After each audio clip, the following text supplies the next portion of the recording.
Rabbi Elazar Shimon says, "Lefisha olam nidon acharubo, va'ayochid nidon acharabo." So also Shimon takes this one step further. Excuse me, Rabbi Shimon takes one step further. He says the world is judged by its majority, and the individual va'ayochid nidon acharubo, and the individual is judged by his role, by his majority. Here's what Shimon Elazar is adding on over here is the following: how does Hakadosh Baruch Hu judge humanity? What God looks for in this world is there more good than evil? As long as there's more good than evil in this world, God sustains the world. As if there's chas more evil than good, Hakadosh Baruch Hu destroys the world. Same thing with me, with the individual. What is God looking for me? God is looking for me to see, is there more good than evil? As long as that is true, Hakadosh Baruch Hu will sustain me. And he says the following: therefore, asa mitzvah achos ashrav shechrias atzmo bes kala olam l'kaf sechus. So also, Shimon Elazar says now something amazing. See, up beforehand, the Gemara was talking about the idea that a person should always view his scales as being in a state of being equal. Therefore, whatever I do, mitzvah or avera, tilts the scales in one way or another. Shimon Elazar adds in something more. It's not just my scales that are equal; it's the earth's scales that are equal. Therefore, what Rabbi say, whatever I do doesn't just impact me, but rather what I do also does what?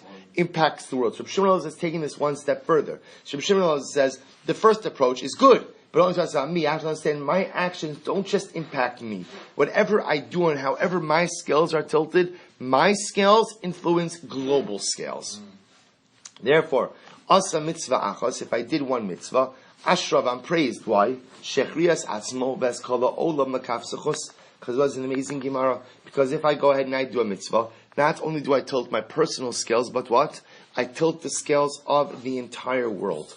Over Aveira Achos, if I went ahead and I violated one Aveira, so oilo, woe to me, Shechrias Atzmo V'Eskol HaOlam Makaf Suchos.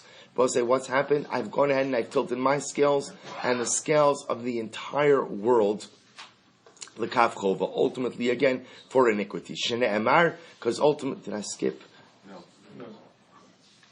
Okay, fine. L'Kaf Chova, Shene Emar, B'chote Echad.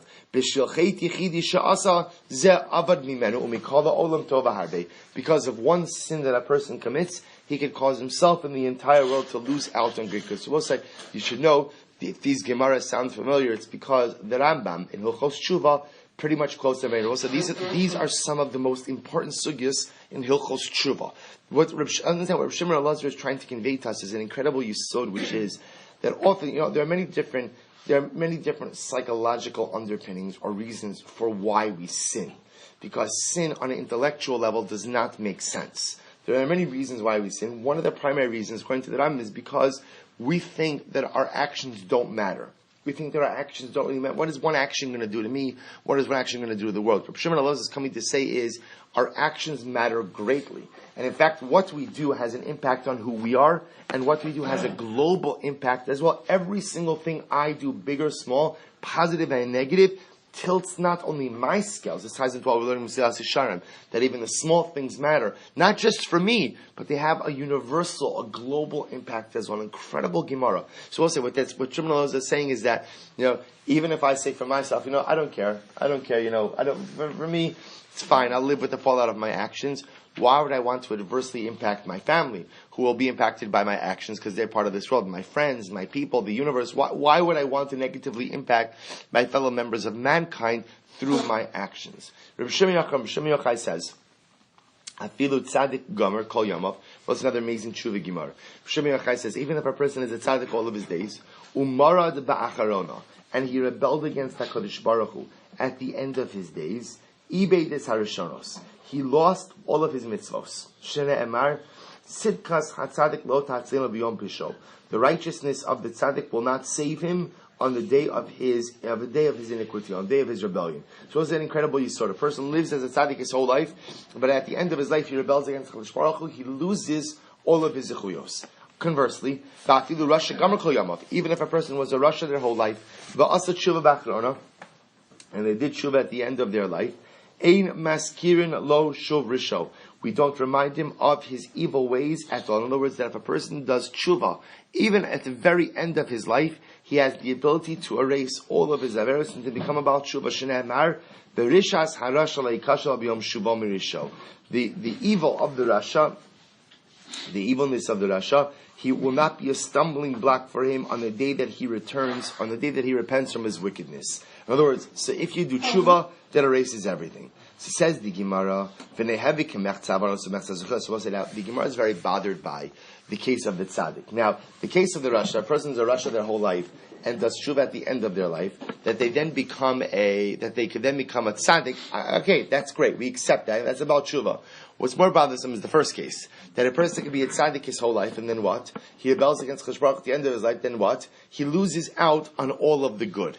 So, the Gemara says, how could that be? Why don't at least we make him like half and half, right? Why don't he make some half? Meaning, why should he lose? Usually, why should he lose out on all of the good? To which the Gemara says, Amrei Shlakish, bitoha al rishonos. What's the case? The case over here, as Rashi says, betoah mischarit akol hatovo she'asa. The case over here, I will say, is not simply that tzaddik is sinning at the end of his life, but rather what? He actively regrets all of the good that he did. So if a person was a tzaddik, sins, rebels, and actively regrets all of the good that he did, the Rebbe Shalom says, well, if you regret it, then ultimately, again, unfortunately, I'm going to take it all back from you. It's incredible Gemara. So let's begin the Mishnah.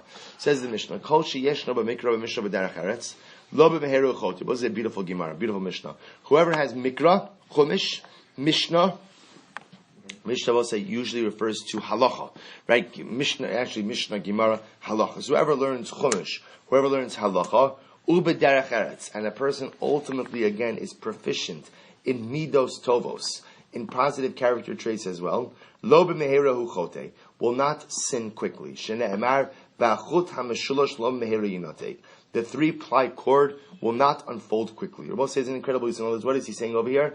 You have to learn Torah. Right, Mishnah means, but it's not just enough to learn. You have to know how to apply it. You have to know halacha, and you have to know how to be a mensch. Derech Eretz, you have to know how to interact. We'll say Derech Eretz, by the way, we're going to see means a couple of things. Derech Eretz means that a person has proper midos, but it also means that a person is a contributing member of society. You have to do something for the greater good of mankind. On the other hand, if a person doesn't learn chumash, doesn't learn halacha, and is not involved in derech eretz, doesn't have proper midos, proper interpersonal conduct, and doesn't do anything to contribute to humanity, eino min hayishuv. It's like he's not even part of mankind.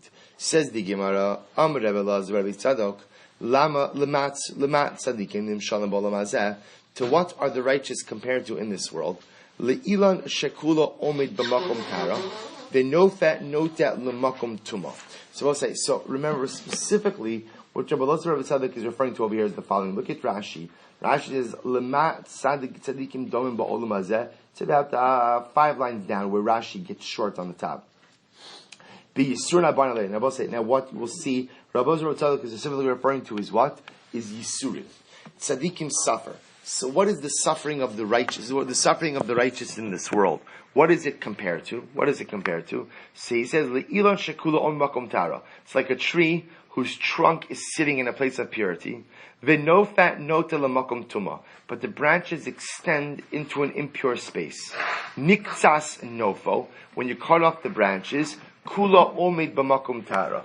Ultimately, the tree stands in a pure place. So, also, you understand the nimshal. The nimshal is that tzaddikim, they're rooted b'makom tara, but the branches in this world extend into the makom tuma. So, what does the Kadosh Baruch Hu do? The Rebbe Shalom in this world cuts off the branches, and when he cuts off, that's the suffering. When he cuts off the branches, the trunk is still solid and ultimately firmly embedded in tara, in purity. So too God goes in and brings suffering upon the righteous in this world, in order that they will be able to inherit the world to come.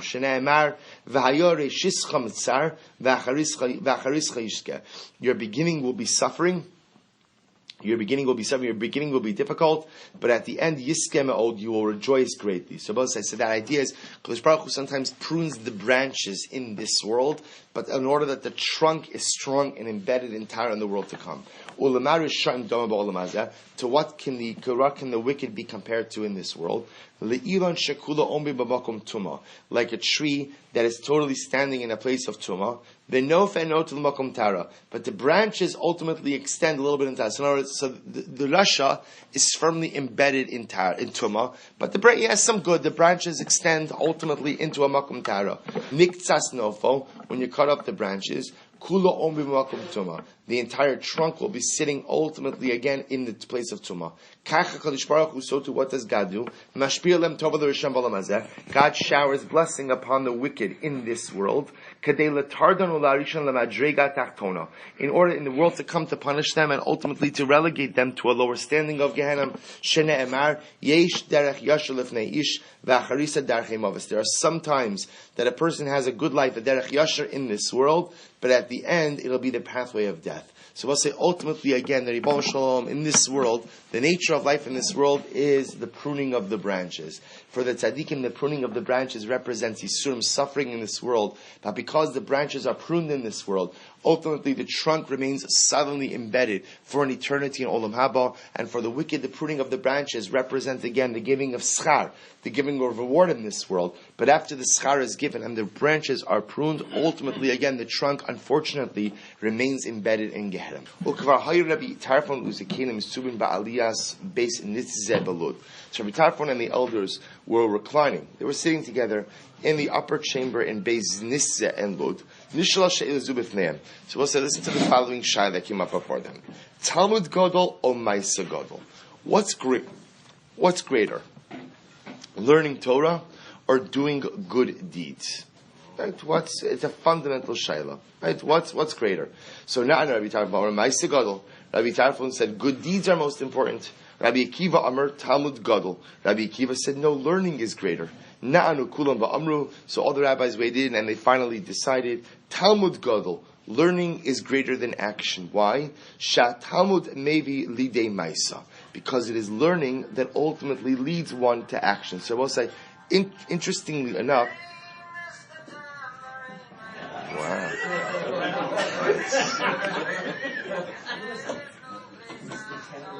Oh man,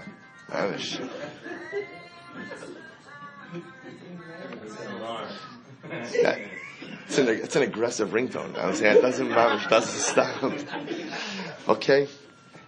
So we'll say. So remember, amazingly enough, they say great learning is greater. Why? Because learning brings one to action. Now, we'll say now. Essentially, what's amazing about this Gemara is the following, which is that really, at the end of the day, everyone's agreeing that action is actually greater. Action is actually greater than learning. Just the difference is that Lamaisa, again, what the Gemara is suggesting is that you can't really engage in real action without learning beforehand. Without Torah, person also this is my Simchol Yom. People think they're doing nice things, but what's guiding your good in life? Meaning, what's your barometer for what is good or what's not good? So if a person is left to their own devices to decide what's chesed, what's not chesed, people get themselves into all kinds of trouble. A person has to have Torah in order ultimately to know what to do that's good and what not to do in life. Look at Tosas for just a moment. Tosas says something very interesting. It's the Tosas Talmud Gadol Shatal maybe the Maisa. So it's the last 8 lines of Tosas. Kilomar lemigmar. This is Tosas' conclusion. Lemigmar ledidei vadai Maisa adif.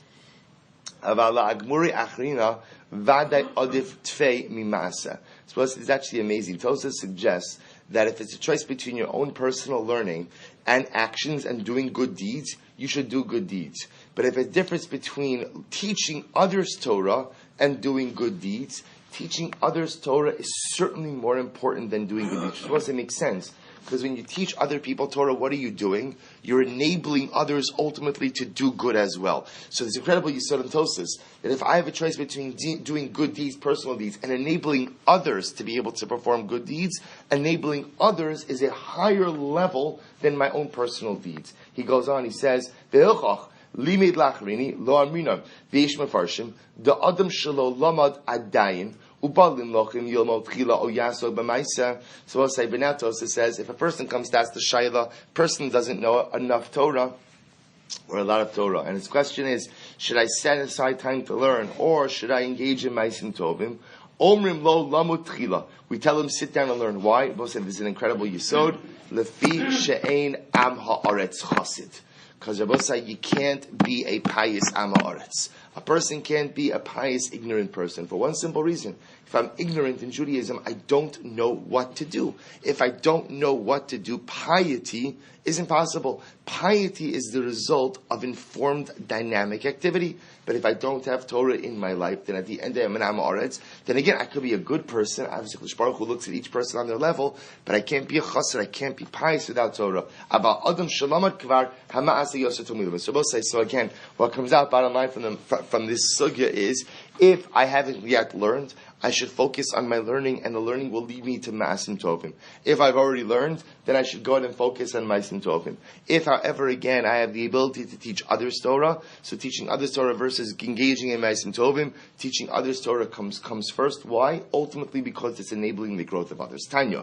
Rabbi Yossi Omer, Gadol Talmud, Shekadom L'chala Arba Mishana L'Trumas L'Maises Chamisha V'Arba, U'L'Shmitim Shisha V'Achos, L'Yovos Me'er B'Shalosh. So Rabbi Yossi says, you see that Torah learning is greater than actions. Why?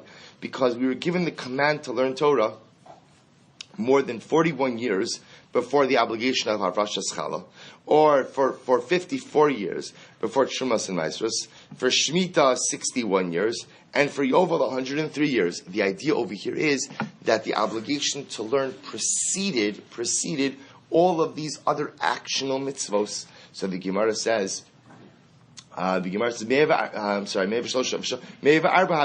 which the Gemara says, but Yovel actually was 104 years before we were commanded Yovel Kasavar, Yovel mitchilasahu mishamit. Because it was Rabbi Yossi is of the opinion that Yovel actually kicks in at the obligations or restrictions of Yovel, really obligations of Yovel, kick in on the beginning of the year. Therefore, it was 103 years until the beginning of the first Yovel.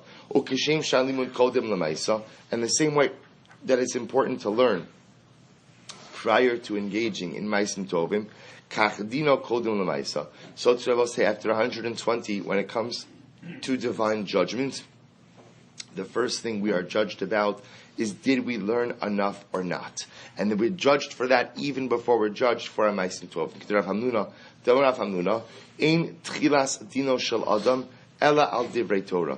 Because Rav Hamnuna said, after 120, the first thing I'm judged about in Shamayim is, did I learn enough Torah? Shnei Emar, Potim Mayim, Poter Mayim, Reishis Madon. Ukashim Shedino Kodim Lamaisa, Kach Schalo Kodim Lamaisa. And the same way that judgment for Talmud Torah comes before judgment for actions, so too the reward for Talmud Torah comes before the reward for actions. Shnei Emar, Vayitein Lahem Artzos Goyim, Va'amalu Umakosh. Baruch will give us the land of the nations, the effort of the nations. Yirshu, Ba'avor Yishmaru Chukav, V'Sora Sabi and Sora. Because ultimately, again, we guarded his statutes and we guarded his Torah. So again, you see over here the importance of Talmud Torah, this idea of Einam Haaretz Chasid. You can't truly be pious in life without Torah. Very simple idea, because how do I know what piety is if I don't have Torah? So number one, person first has to learn, then engage in Ma'asim Tovim. And again, after 120, the first questions that Kadosh Baruch Hu asks me is about my Talmud Torah. The first reward that's given is Talmud Torah, and unfortunately, the first measure of punishment is also Talmud Torah. I'll just point out over here, if you take a look, I'll just point out, Tosas actually brings down over here, we're just going to do it outside, but Tosas quotes the Gemara Maseches Brachos, in Maseches Shabbos, that says that after 120, when a person is brought in for din, they're asked three different questions about what they did with their life. And interestingly enough, the first question that they're actually asked, Tosas brings down, is, Nasasa v'nasata v'amuna. Did you deal honestly in your business dealings? Which I will say, by the way, just as an aside, based on the Silas Yisharim shir, we have a new understanding of what that means. When the Ribono Shalom asks me, was I honest in business? Nasasa v'nasasa v'amuna. Did I go ahead and conduct myself honestly? So you know what that means? It's not just was I honest in business. What it means is, did I conduct business honestly means the heavy mema'it be'esek. Did I spend all of my time in the office, or did I leave time for spirituality as well? Because you could cheat two ways in business. You could cheat the person who you're doing business with, but I could also cheat the Ribono Shel Olam in business. How do I cheat the Ribono Shel Olam in business? So if I take all of my time for business and leave none of that for him, I'm cheating the Ribono Shel Olam. So the person has to be honest in business with the other, and also has to be honest in business with HaKadosh Baruch Hu. If all the time is taken up by my parnasa, and none of it is left for my ruchnius, I might be honest with the people, the other human beings with whom I conduct business, but I'm not honest with the Ribono Shel Olam. So it says, Tosos, that's the first question. Actually, just look at it. Ein tchilas dino shel adam ela divrei Torah, v'hadar perek madlikin, kishamachlisin adam ladin, omrim lo, nasata v'nasata be'emuna, hainu dafka le'in she'ila, sheshoan lo amasa umatan, aval miko makom nifra'in mimenu tchila ashal kava itim l'Torah. So Tosos says, even though that's the first question that's asked, when it comes to actual din, when it comes to actual judgment, the first thing we are actually judged about is, did we learn enough Torah or not? Back to the Gemara, Bosai. Says the Gemara, last two lines. Remember, the Mishnah made a very dramatic statement. The Mishnah says that whoever does not spend time learning Chumash, learning halacha, and engaging in derech eretz, engaging in good deeds, so such a person like that is eino min hayishuv, is not considered to be a contributing member of mankind. So it says the Gemara, Rabbi Yochanan, upasal le'edos. Such a person cannot give eidos. Now, what does that mean? Such a person cannot give eidos. Remember, again, this is not a person who's engaging in averus, right? This is not a person who's doing terrible things. This is a person who's not learning and not doing any kind of maisin tovim. Says the Gemara, you're pasal eidos. Look at this. I'll say something. Look at the last Rashi. Upasal eidos. Dechevan she'ino min hayishuv. Ein makpid al atzmo ve'ein lo boshes panim. So, listen to this. The idea is that if you are not a contributing member of society in some way, shape, or form, then what? Then you have no self-respect. No self-respect. Which is about is to come down. They say, for example, the Gemara discusses that the Mesachik Bakovia, the professional gambler, is also not permitted to give eidos. He's not permitted to give testimony. Why? Same idea. In order to go ahead and be kashal eidos, you have to be someone who contributes to the fabric of society in some way. It doesn't matter. You don't have to be a doctor or a lawyer, or well, for sure not a lawyer, right? But I'm just kidding. I love the lawyers. Thank you. So the idea also is that you don't have to be someone who has an active profession. A person could be a garbage man. A person could be whatever. The point is, do something that contributes to society. Provide a service for humanity. If I'm not providing any service for humanity, then Lamaisa, again, that's not considered to be a self-respecting individual. If you're not a self-respecting individual, then the Gemara says, we're scared that you don't have integrity. If you don't have integrity, then you're not honest. If you're not honest, then you can't give eidos. That's why, again, the professional gambler who makes his money through taking other people's money, you're not contributing anything to society. So if you're not contributing, so you can't give eidos. The Gemara says over here, somebody who has no Torah and no derech eretz. Derech eretz means there's no maisim tovim. It doesn't mean that I'm not nice to people. It means there's no maisim tovim. I'm not contributing anything to society. You're pasal eidos. Tan Rabbanon. Ha'ochel b'shuk. Somebody who eats in the marketplace. Harei zedom lekelef. This is someone ultimately who is comparable to a dog. So this is actually quite dramatic as well. That somebody who eats in the marketplace, which is somebody who eats standing up, walking around, ultimately again is like a dog. V'yesh omrim pasal le'edus. And some say ultimately again that he's pasal le'edus. They both say, so no, it's not the Kiddush. Right? So the idea, he's talking about someone who's out in public walking around. I'm sorry? New York, right? The idea of you're walking around in public in a confined area where the idea is that people are eating a simcha or a kiddush. That's not what the Gemara is referring to over here. But somebody who's out in the marketplace. The idea is that eating itself should be an act of kiddusha. And if a person is just walking around and eating, that's what a dog does. A dog takes a little here, a dog takes a little there. I'm sorry? In the new building, we'll have chairs. Emir Tzashan, they'll be seating. Every Shabbos will be a seated kiddush. The halacha still codifies it today. Absolutely, this is a din. This is a din in kavod adam. You know what it is. You ever see like when a person's running around and eating, the act of eating itself becomes like very, very fatumot. It's not kaddish. The idea is you're walking around, you're talking, your mouth is full this and that. That's not how a person eats. A person eats benachos. A person eats at least stationary, even if they're not actively sitting. But a person eats as an avoda. A person's running around and eating. That's like a kelev. So Rashi says over here, same idea. Rashi says, it's the last few lines in Rashi. V'china ocha b'shuk hoil ve'im makbid al kavodo. It's not ba'kavadik. It's not ba'kavadik. Person not makbid on his kavod eno bosh l'salza ba'atzov v'lipasel. So I'll say a person who has no problem just running around and eating. So ultimately, again, it's not makbid enough on his kavod. Therefore, the Gemara says that he's pasal la'idus. Sas la'idus.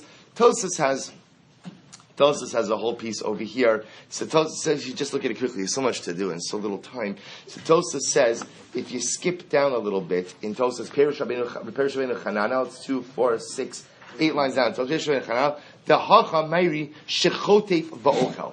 Ve'im Tomar, Im Came Pshita the Pasuk the Gazon. So we'll say, so Ben Chananel, what are you talking about? It's a person who walks on the marketplace, and what does he do? He grabs from the different food stalls and he eats. So ve'im tomar, of course he's pasal la'edis if he's doing that. Why? He's a thief. To which comes to v'yishlomar shechotef pachos mishav pruta. Oh, he's a from thief. We'll say, so what does a from thief know?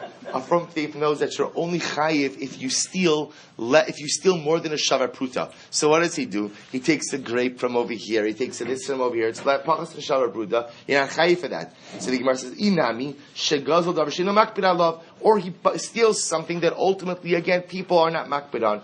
Listen to this. The Rosh this is an incredible idea. Kigon sheholech eitza hamochrim v'toy mishal kula ma'at ma'at kilo rotze liknos mehem v'necha hashta shekorin kelev shedom lekol kelev ochel kan ma'at v'kan ma'at. So Rosh listen to this. So the idea is, what does he do? He goes vendor to vendor. And I will say, when you go to vendors, you can still see if you go to Machane Yehuda, you can just right. So what happens? So if you express interest, they'll give you the taste. So who are we talking about over here? The guy who has no interest in buying anything, but he's going to chaparain. What is he going to do? He's going to have a full meal. I'm going to start off here. I'm going to end at the other side, and I'm going to taste a little bit from each vendor. And he pretends like he's interested in purchasing something, so he asks for a taste of it. That says Tosis. That says Domel Keleb. That's like a dog. That's what a dog does. A dog sees a little bit of food over here, takes it over here. A little bit of food over there, takes it over here. So that's Domel Keleb. Finally, Rabbeinu Tam Perish Da'ocha b'shuk hainu sha'ocha su'uda de pas diginayos. And I'm also saying that this is one of the opinions that's codified in the Shulchan Aruch. Rabbeinu Tam says that this idea that a person who eats in the marketplace is like he's like a dog.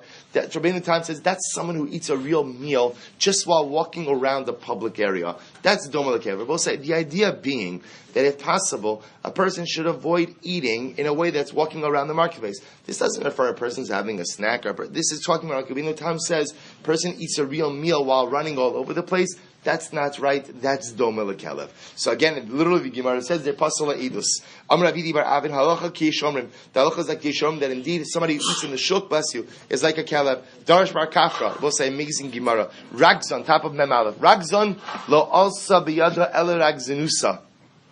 We'll say this is an amazing Gemara. If you're an angry individual, the only thing you will have left in life is your anger. We'll say an incredible yisod. Why? Because if you're angry, ultimately you will lose everything. Because even your loved ones will get tired, ultimately, of being around you. So, Lamais, at the end of the day, you'll lose your marriage, you'll lose your children, you'll lose your friends, you'll lose everything. And at the end of the day, you'll be left, you and your anger. Ula Adam Tov mat'imim osumi pri ma'asav. For a good person, Rabbosai, he'll be able one day to eat the fruits of his labors. Someone who doesn't learn any Torah and does not engage in any way in advancing the cause of humanity, doesn't contribute anything, better to take a neder, not to get hana'ah from such an individual. Better to distance myself from such a person. Shena Emar uvemoshav leitzim lo yashav. That he literally, again, as we say in Tehillim, that it is best ashrei ish. Praiseworthy is the individual who does not sit in the company of scorners, of leitzim, of silly individuals. To which the Gemara says, moshav al moshav leitzim. Such a person, I will say, doesn't learn and doesn't do anything to contribute to the greater good of humanity, even in some small way, is a let's, and better to avoid that person's company. Hadron Allah, Ha'isha Niknis. Mazel tov, Rabbi Hossein.